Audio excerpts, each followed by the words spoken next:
Mr. Shri R.M. Shodiji, Shri Rajiv Malhotra, distinguished ladies and gentlemen, it's my great privilege on behalf of the Vivekananda Foundation to welcome all of you to a very, very special event, and the event is the release of a very path-breaking book, Indra by Shri Rajiv Malhotra. Well, friends, in last couple of centuries, there have been consistent efforts to undermine Hindu philosophical and intellectual tradition. The onslaught has been done in various ways from various fronts, but with a common objective that if India has to be weakened, India's civilizational content has to be eroded. Because India is essentially a civilization. It's a nation or a state or a nation state. Whatever way we may look at it, it draws its essential power from its civilizational unity, from its civilizational content of its nation, lies from that. Amongst various efforts that were made, including, I think, as some of the recent studies that researchers have brought about, that how some of the very well-known historical facts were suppressed, wrongly interpreted, or misrepresented to the people. But one of the efforts has been to brand an idea. The idea to brand was that Hindu modernism, or the contemporary Hinduism, is actually a farce. It was a contrived thing in which Western philosophical thought was plagiarized, superimposed on an artificial construct by putting some Sanskrit words, couplets, etc. over that, so that it looks that it is a reincarnation of Hinduism, which actually has been there for millenniums and centuries, and thereby strengthen the idea of Indian nationalism, to build the Indian nationalism around that. They thought that it was the Western ideas, the Western philosophies, the Western understanding of the political thought in the West, which they thought could be planted here, and a new legitimacy could be given to it by bringing in certain aspects of the Hindu tradition and others. And thereby, a differentiation was sought to be made about traditional Hinduism, about modern Hinduism, about super-modern Hinduism, and all these variations. They found, they wanted to have an icon to pick on, and they thought that Vivekananda was probably a person who was not any great Hindu saint or a philosopher or a thinker, but essentially was a political, who had a political idea. And he thought that, well, he would be able to use the Indian civilizational tradition and Hindu logic for bringing about a resurgence in Indian nationalism. What is often forgotten is that basic construct and an idea of Hinduism is actually beyond a distinct of time and space. It has never compartmentalized itself in the time segments. It's just like if you take a sapling of a maple tree and visit it every 1 year, everything about that maple tree has changed. Its leaves have changed, its roots have expanded, its trunk, its bark, everything has changed.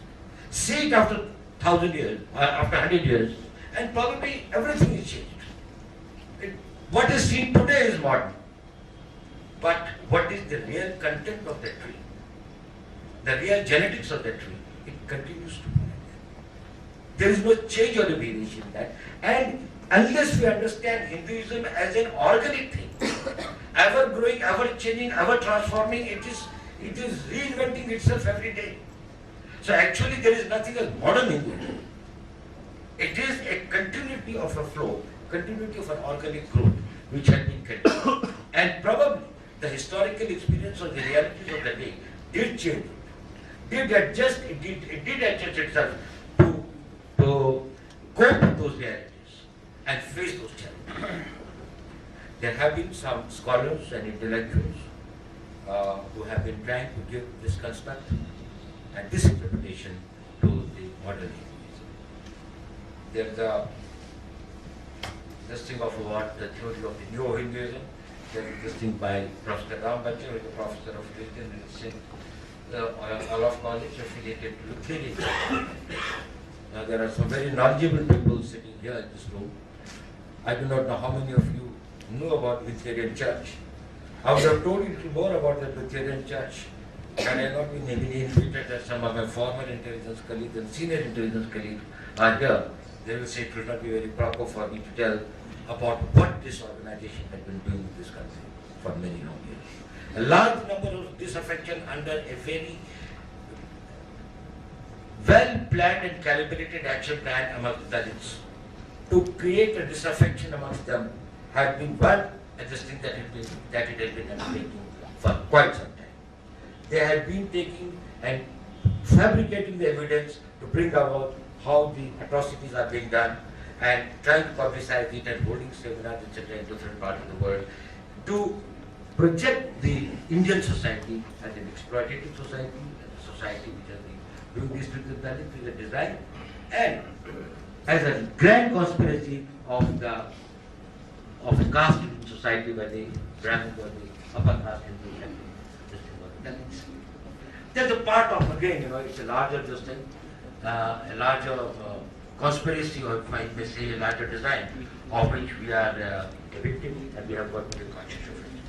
Friends, we are really very lucky today to have Mr. Rajiv Arvatia, who is an eminent Indian American researcher who has been a public intellectual, a scientist by training.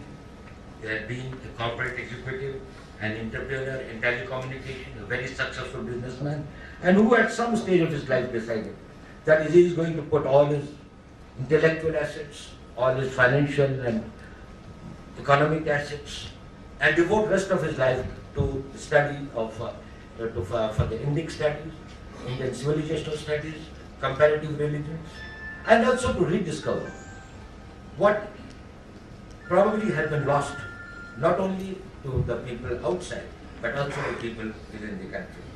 He founded the Infinity Foundation and he is former chairman. He is also the governor of Indic Studies in the University of Leicester. And he had authored some very, very outstanding books. And I think a good number of you must have seen some of those books.